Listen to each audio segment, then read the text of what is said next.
Rien n'élève davantage un homme ou une femme que ses actions de gratitude envers l'Éternel et envers son prochain. C'est pourquoi la gratitude passe au-dessus de tout, à priorité sur tout. Première question. En quoi l'allumage de la menorah du candélabre au temple par Aaron, le Kohen Gadol, en quoi cet allumage est-il un acte de gratitude? Nous savons que le début de la paracha Be'alotecha commence par l'ordre donné par l'Éternel à Aaron d'allumer et de préparer et d'allumer la menorah chaque jour. Il y a 7 lampes à allumer chaque jour. Et cette paracha de la menorah, qui est au début de Be'alotecha, est juxtaposée à la paracha qui précède, c'est-à-dire à la fin de la paracha Nasso, où les diverses tribus, les 12 tribus, ont apporté chacune leur offrande lors de l'inauguration du temple. Et comme Aaron n'a pas été invité à participer à ces offrandes, il en a reçu une certaine peine du fait que ni lui ni sa tribu n'ont été invités comme les 12 autres tribus.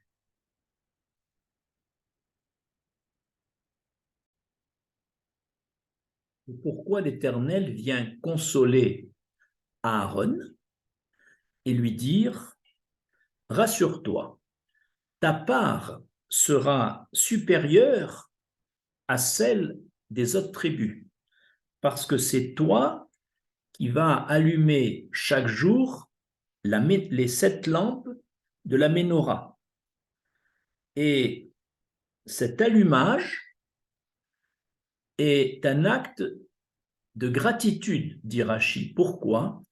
Parce que du fait que l'Éternel nous a éclairés lors de la sortie d'Égypte et sur notre route, le fait que l'Éternel, par sa lumière divine, éclaire notre Neshama, vient à Aaron, en allumant la menorah, il vient exprimer un acte de gratitude que nous, tes représentants sur terre, nous voulons te donner, en allumant la menorah, on veut te rendre une partie très, très infime de la lumière que tu nous dispenses. Et ainsi, l'acte de menorah est un acte de gratitude. Or, l'Éternel avait dit à Aaron, ta part sera supérieure aux autres. Pourtant, Hachem aurait pu le consoler simplement en lui faisant remarquer que c'est lui qui va être chargé du service de Yom Kippour, lui et lui seulement, en lui disant que c'est lui qui s'occupera des encens au Beth Amikdash. Eh bien non, Hachem l'a consolé par l'allumage qui représente un acte de gratitude et comme on a dit, rien n'élève plus un homme que ses actions de gratitude. Nous allons, pour bien montrer l'importance de cette action réalisée par Aaron chaque jour, faire appel à la parabole de l'aveugle et du clairvoyant. Un clairvoyant guidait et accompagnait un aveugle sur la route. Et arrivé dans la maison de l'aveugle, le clairvoyant dit à l'aveugle, veux-tu allumer une lampe dans ta maison afin de m'éclairer? l'aveugle lui dit, « Toi qui vois, qu'as-tu besoin de cet éclairage ?» Alors le clairvoyant lui répond, « C'est afin d'exprimer par cette lumière que tu allumes une reconnaissance, une gratitude envers le fait que je t'ai accompagné sur la route. » Ainsi, l'équivalent dans la parabole, l'Éternel, c'est le clairvoyant, le peuple d'Israël, c'est l'aveugle qui était guidé dans le désert par une nuée divine qui l'accompagnait, qui l'éclairait, et ainsi l'Éternel, le clairvoyant qui n'avait pas besoin de cette lumière, demande à l'aveugle, ça veut dire au béni Israël représenté par Aaron, d'allumer chaque jour les lumières de la Ménorah uniquement à titre de gratitude pour l'Éternel qui les éclaire. Ainsi, nous voyons que l'acte d'allumage de la Ménorah réservé à Aaron, c'est l'acte qui exprime la gratitude des béné Israël pour la lumière avec laquelle Hachem nous éclaire chaque jour sur notre route et dans notre neshama. Et c'est cet acte, c'est pour ça qu'Hachem lui a dit, ta part sera supérieure à celle des autres, parce que cet acte de reconnaissance a pour moi, dit Hachem, une valeur beaucoup plus forte que tous les sacrifices apportés par les 12 tribus lors de l'inauguration du temple. Deuxième question. Comment Moshe Rabbeinu a fait passer sa gratitude envers Yitro avant la mission urgente qui lui avait été confiée? En effet, lorsque l'Éternel demande à Moshe dans le buisson ardent d'aller en Égypte et d'être le porte-parole pour intercéder auprès du Pharaon pour faire sortir les béné Israël d'Égypte, Moshe n'a pas accompli immédiatement cette mission. Il s'est dit, mon beau-père Yitro, il m'a hébergé déjà depuis plusieurs années. C'est un manque de gratitude malgré l'importance de ma mission d'aller faire libérer les béné Israël. C'est un manque de gratitude envers Yitro si je ne me présente pas à lui et lui explique que je dois le quitter pour une mission importante confiée par l'Éternel. Donc ainsi, Moshe a compris que cet acte de gratitude envers Yitro passe avant tout, à priorité sur tout, au point de retarder de quelques semaines sa mission en Égypte, le temps de se déplacer de là où il était, où il faisait paître les troupeaux de Yitro, jusqu'à retourner chez Yitro et par gratitude lui expliquer la raison de son départ. Cet acte, qui n'est pas un simple acte de politesse ou de derech eretz, mais de gratitude envers son bienfaiteur, son hôte, a montré à quel point Moshe a mis la gratitude au-dessus de tout, au-dessus même de sa mission urgente d'aller libérer les béné Israël en Égypte. Troisième question. Pourquoi Moshe Rabbeinu n'a-t-il pas attaqué les Midianites qui avaient débauché les béné Israël dans le désert, et pourquoi a-t-il chargé Pinchas d'exercer cette vengeance? En effet, Moshe Rabbeinu a reçu l'ordre suivant: Nekom, Nikmat, béné Israël, Me'ed Amidianite. Exerce la vengeance des béné Israël sur les Midianites. Donc il a reçu un ordre d'attaquer les Midianites. Et pourtant, juste après, il est écrit que Moshe a envoyé Pinchas attaquer les Midianites. On se pose la question, comment Moshe reçoit un ordre personnel d'attaquer les Midianites et il envoie les hommes, mais dirigés par Pinchas, il n'écoute pas la parole d'Hachem. En fait, Moshe s'est dit, j'ai vécu plusieurs années chez Yitro, donc chez les Midianites. Et donc, j'ai été hébergé dans cette région. Donc, ce n'est pas correct, c'est faire preuve d'ingratitude que d'assiéger ceux qui m'ont procuré des bienfaits. Donc, je ne peux pas attaquer les Midianites. Et bien que l'Éternel lui ait demandé à lui personnellement, à Moshe, de le faire, Moshe a délégué Pinchas.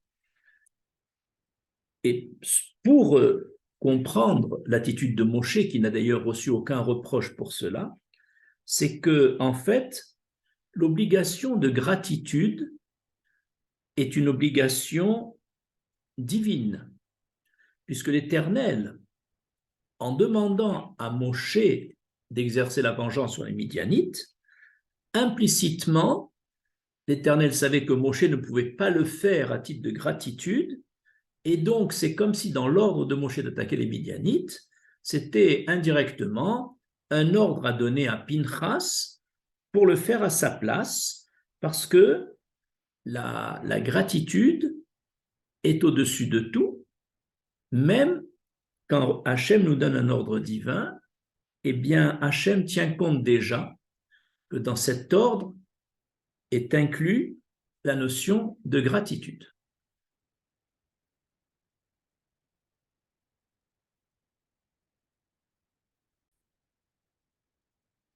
En quoi le respect envers son rave, son maître, qui nous a apporté la lumière de la Torah, la sagesse de la Torah, en quoi ce respect est-il si important? En fait, le kavod, le respect que l'on doit à son maître, est une conséquence de la gratitude que l'on doit avoir envers celui qui nous a ouvert les yeux après une cécité spirituelle et celui qui nous a ouvert la voie de la sagesse.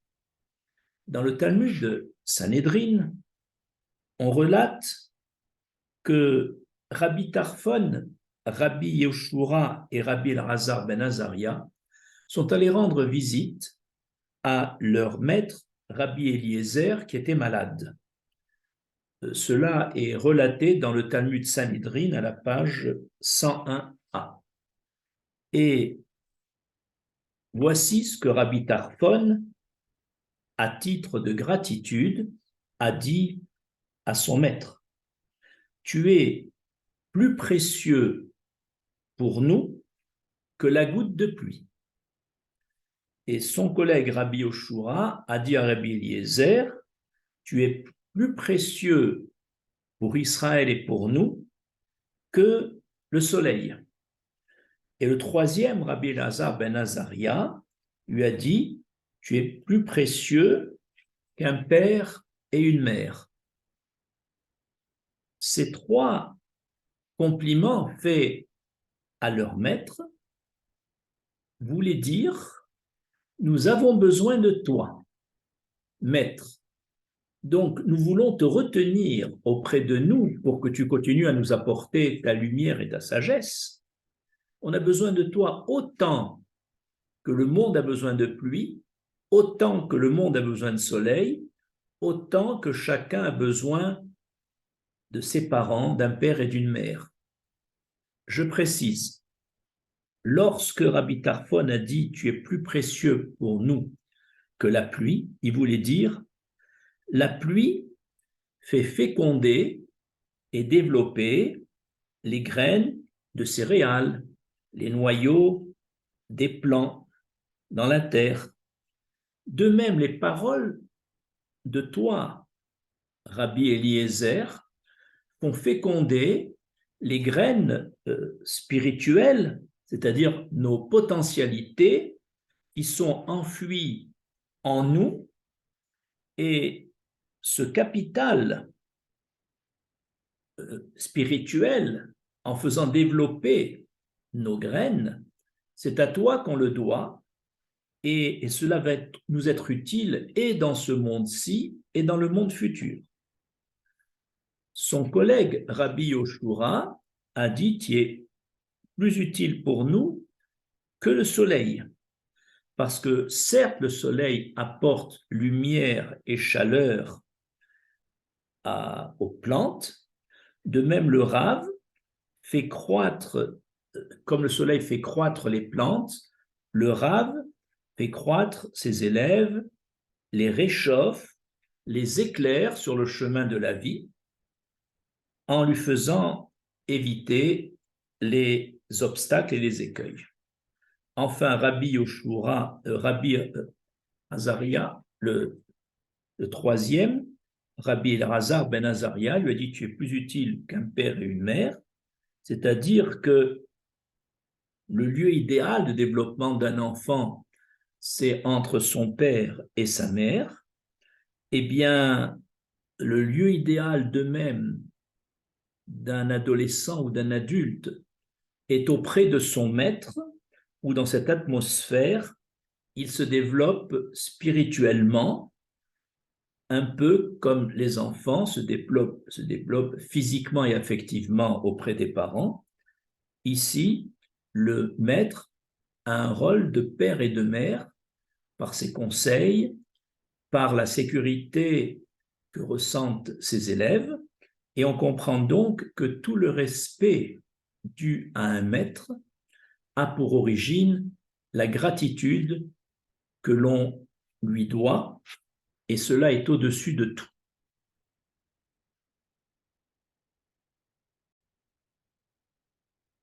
Cinquièmement, en quoi un sentiment de gratitude peut-il élargir les limites de nos possibilités? Dans le livre des rois, il est relaté que Éliaou, à une époque de famine, a dû être hébergé par une veuve qui était chargée de le nourrir. Et malheureusement, le fils de cette veuve est tombé gravement malade, il en a perdu le souffle.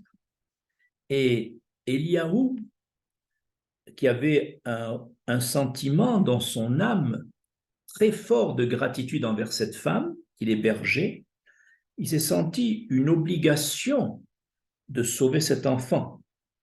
Et donc, il a prié pour cet enfant et il est arrivé à lui redonner vie. Et de là, nous apprenons que lorsque on a un puissant sentiment de gratitude ancré en nous, ce sentiment de gratitude qui est au-dessus de tout permet à nos possibilités humaines de s'élargir, puisqu'Eliaou Hanavi a eu la possibilité de même de ressusciter cet enfant. On voit à quel point ce sentiment de gratitude nous fait dépasser nos forces naturelles, ce qui confère à la gratitude un grand pouvoir, non seulement un pouvoir élevateur, mais un pouvoir d'élargir nos possibilités. Je vous remercie.